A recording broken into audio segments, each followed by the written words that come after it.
Professor, I have been waiting for you. I am filled with grief at the loss of our most celebrated knight. Gerald was an ally of many years, and also a dear friend. It had been so long since you last saw him. He fell in love with one of the nuns here at Garrigmach. Their love produced a child, whom she died giving birth to. It was her decision. She weighed her own life against that of her child's and, in the end, implored me to save the child. Your father never truly accepted that decision. He took the child, took you, and disappeared without warning. Who was my mother? Your mother. She was my... Sorry for the interruption, Lady Rhea. There's something you must hear immediately. A report from the knights patrolling the area. Very well. Professor, you are dismissed for the day. Please rest and focus only on mending your heart. Understood? Whatever you say. What are you doing at this hour? Oh, I know. You are eavesdropping. I must admit that I approve. Professor, we must remain quiet. I see. The Flame Emperor and Monica. And the mage who rescued Monica. What is that guy's name? I don't know, but if we keep listening, we might be able to find out. An Dimitri unexpected chance to hear just their plans. finds these people. Patience, patience. Oh, thank you. You saved me. If you were to die, then the mystery of our bodies would be revealed. Preventing that was my only aim. I'm afraid you must remain, Kronya. There is something I need you to do. Oh, of course. I am always happy to cooperate with Solon. Leave it to me. How annoying. Flame Emperor, is she offending you? Unfortunately, we cannot take our eyes off her, so there is nothing to be done. You are our greatest creation. We use the defiled beast's blood as the fuel to your flame, that you may burn even the gods. Now is the time to cleanse Fodlan with that power and bring forth our salvation. There will be no salvation for you and your kind. Those responsible for such gruesome deeds in Dusker and Enmar. All so that you may acquire the strength you need. All for a purpose. I've got you. Finally.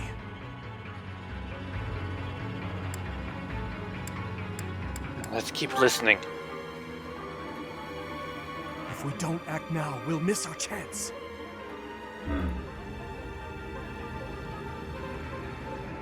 Good going, Dimitri. Even if someone has overheard us, there is nothing they can do. There have always been rats in the walls, and there always will be.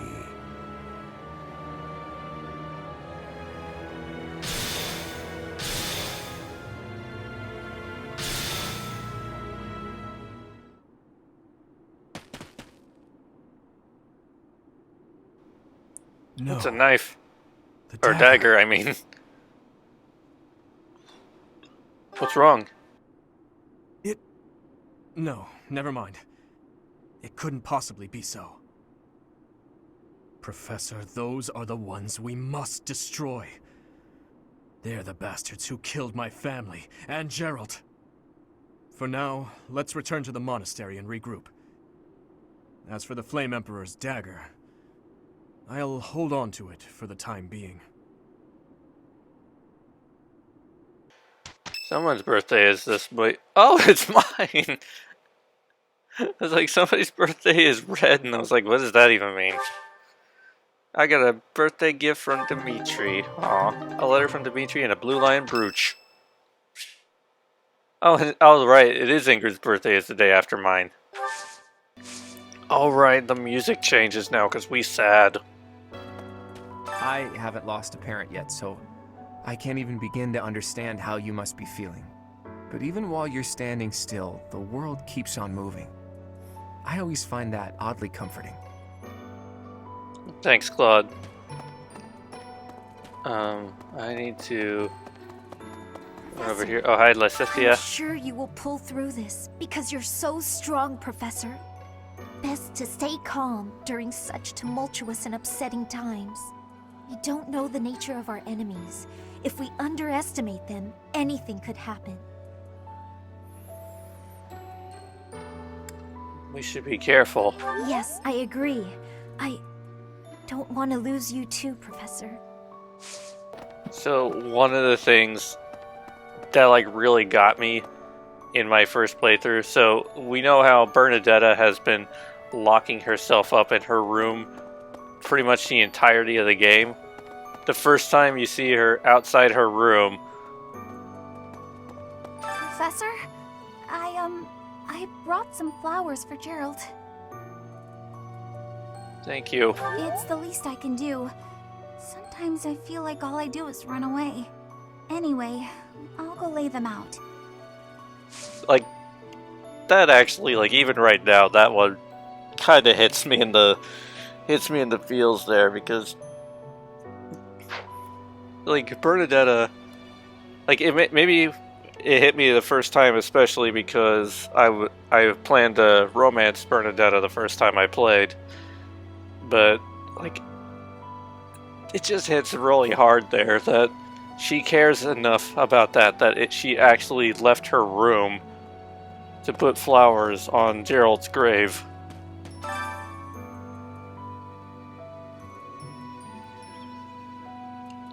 Okay, let me see something here. So, if I was born in 1159 and Gerald died 1180, how old does that make me? 1159. Wait, no, I'm doing this wrong. 1180 minus 1159. That makes me 21 years old. Okay. How does that stack me up against my students? How old are all they? So I'm 21 right now. Although, or would I be 22? Okay, so let's say for the sake of simplicity, I'm 21. I just turned 21. Okay, so I'm older than Happy, older than... I'm younger than Balsis. Younger than Anna. Older than Cyril. Younger than Shamir. Younger than Catherine. I mean, obviously we're younger than Manuela. We don't know how old Flayn is.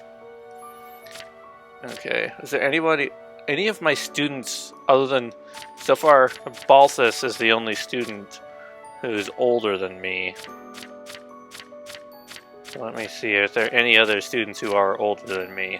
Mercedes is older than me. I'm older than Dedue. How old is Dedue? Well, duh, Dedue, he's 19. I can see that in front of me, but Dedue does not look 19.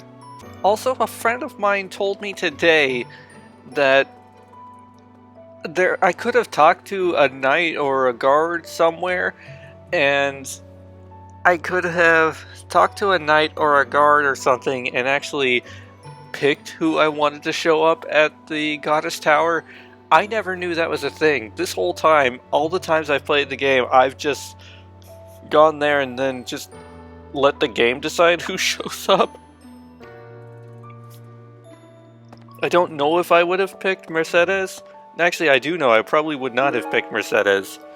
But it's just like, I didn't know that was a thing. It's too late now. First Tomas, and now Monica. I do have a theory, though I admit it is nothing more than speculation. Both Tomas and Monica have each gone missing at one time or another. It was reported that when Monica returned from her disappearance, she began to act like a completely different person. As if, perhaps, the real Monica had been killed, and replaced by an imposter. Thinking of it like that, it is possible that this Solon had been impersonating Tomas for some time. How they managed such a convincing change of appearance, though, I still do not understand. What happened to Gerald? It's terrible. If there's anything I can do, simply ask. Even if what you desire is revenge, I'll gladly lend you my power. We can't let them get away with this. She's got to be in grieving because my dad died, which I kind of hate. Of course, you would be the last one I would have to recruit. Why wouldn't it be you? Captain Gerald's gone. He's gone. And we'd only just reunited. I'm sorry. I'm sorry. I'm sure this is even harder on you. But I just can't. I can't believe.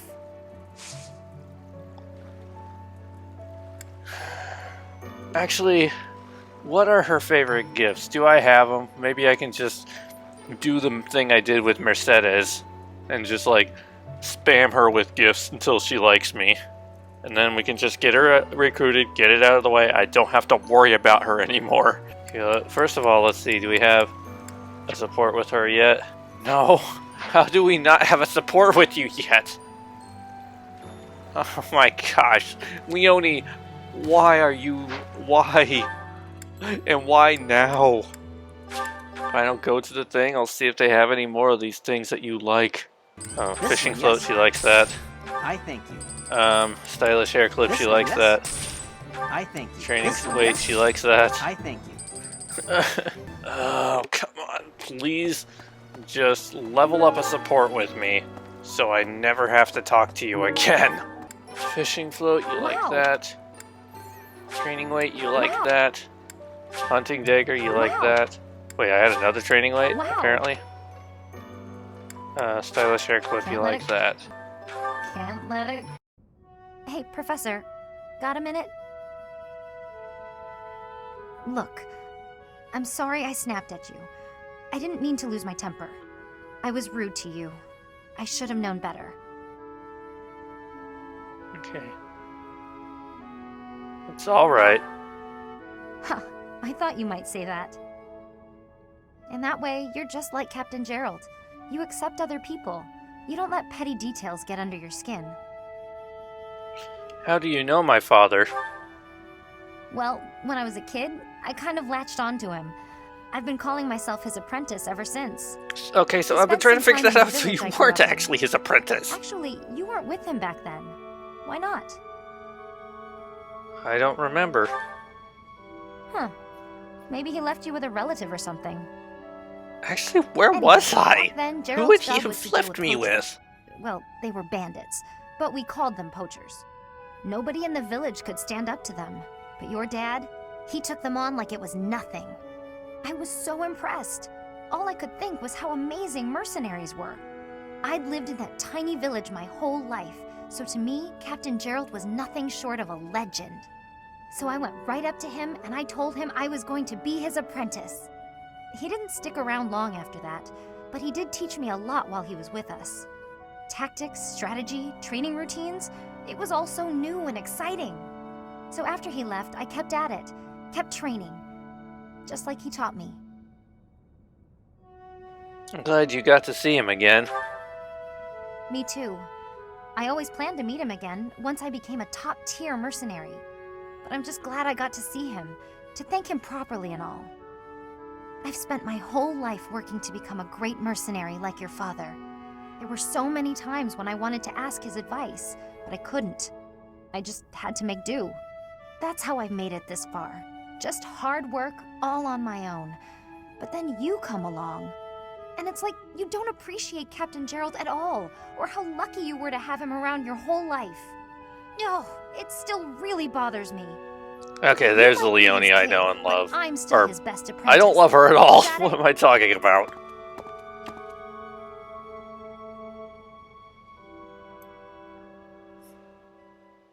We're support level B. I spent all my gold trying to get you to like me. Captain Gerald's gone. I'm sorry. Will you please join my class? Hey, glad I caught you. Could I ask you a Oh, favor? thank God. You're the only one who knows how to teach. Yes! Yes, just join my class and never speak to me again.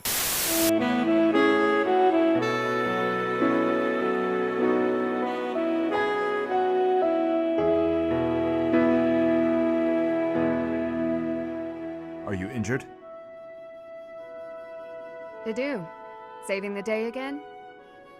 Apologies. I'm the one who owes you an apology. You've saved my life how many times now? If I keep being so callous, I'll seem ungrateful. No matter. But... Okay, but Didu in that outfit actually is I'm kind of... accustomed to it. is kind of a look, and I can't say I don't like I'm it. sorry, Didu. Why? Because the way I speak to you is unnecessarily harsh. The truth of it is, I lost someone very dear to me in Dusker. The punishment came swift to your people, and when I heard of the slaughters, well, I thought it was a punishment well earned. I thought the people cruel and heartless, deserving of the tragedy that ultimately befell them. But you're different. You seem nothing like the people of whom I speak. So why not speak back against how I and so many others feel? Why not question this unfair prejudice and tell me I haven't the right to hold a grudge against you? If you just speak to me, if you tell me the truth about all of this. I do not know the truth of it myself. His Highness says the tragedy was not the fault of my people. But just like anywhere, there were many different people in Dusker. Some very good, and others very bad. It is not unimaginable that some may have conspired to take part in that wickedness. Perhaps we are merely victims. Or perhaps we are regicidal monsters. Whatever the truth of it is, you are not to blame. The people I hate are the ones who are responsible for that whole mess. You just got caught up in all of it. Ingrid. You've rushed to my side. You've saved me countless times. I am sorry for how I've treated you. Truly. If you think of me as your ally, that will suffice. For me, that is enough.